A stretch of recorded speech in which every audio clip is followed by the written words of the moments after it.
Dinggin ninyo ngayon kung ano ang sinasabi ng Panginoon. Bumangon ka, makipagkaalit ka sa harap ng mga bundok, at dinggin ng mga burol ang iyong tinig. Dinggin ninyo, o ninyong mga bundok, ang usap ng Panginoon, at ninyo na mga matibay na patibayan ng lupa, sapagkat ang Panginoon ay may usap sa kaniyang bayan, at kanyang ipakikipagtalo sa Israel. O bayan ko, anong ginawa ko sa iyo, at sa ano kita pinagod? Sumaksi ka laban sa akin. Sapagkat ikaw ay aking iniahon mula sa lupain ng Ehipto, at tinubos kita sa bahay ng pagkaalipin, at aking sinugo sa unahan mo, si Moises, si Aaron at si Miriam. O bayan ko, alalahanin mo ngayon kung ano ang isinangguni ni Balak na hari sa Moab, at kung ano ang isinagot sa kanya ni Balaam na anak ni Beor.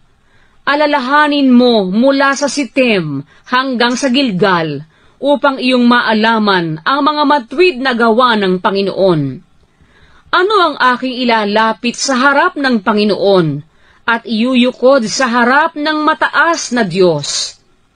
Paroroon baga ako sa harap niya na may mga handog na susunugin, na may guyang 1 taon ang gulang?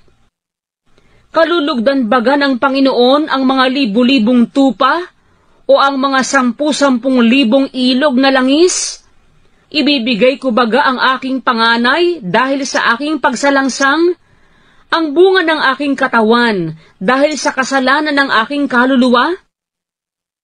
Kanyang ipinakilala sa iyo, o tao, kung ano ang mabuti, at ano ang hinihingi ng Panginoon sa iyo, kundi gumawa na may kaganapan, at ibigin ang kaawaan, at lumakad na may kababaan na kasama ng iyong Diyos.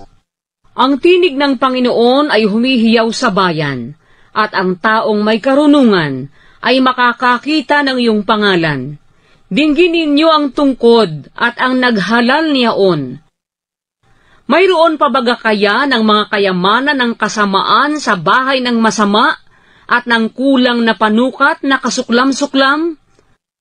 Magiging malinis baga ako na may masamang timbangan at sa marayang supot na panimbang?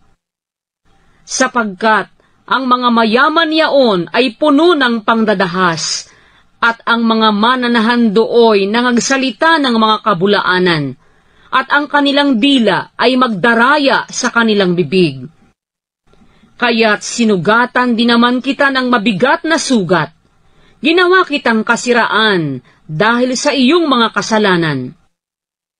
Ikaw ay kakain, ngunit hindi ka mabubusog, at ang iyong pagpapakumbaba ay sasagitna mo, at ikaw ay magtatabi, ngunit wala kang dadalhing maitatabi, at ang iyong ilalabas ay aking iiwan sa tabak.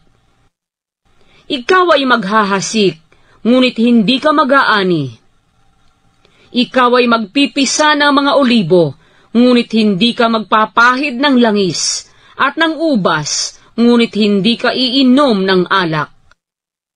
Sapagkat naiingatan ang mga palatuntunan ni Omri, at ang lahat na gawa ng sangbahayan ni Akab, at kayo'y nagsisilakad ng ayon sa kanilang mga payo, upang gawin kitang kasiraan, at ang mga mananahan niya'y kasutsutan, at inyong dadalhin ang kakutyaan ng aking bayan.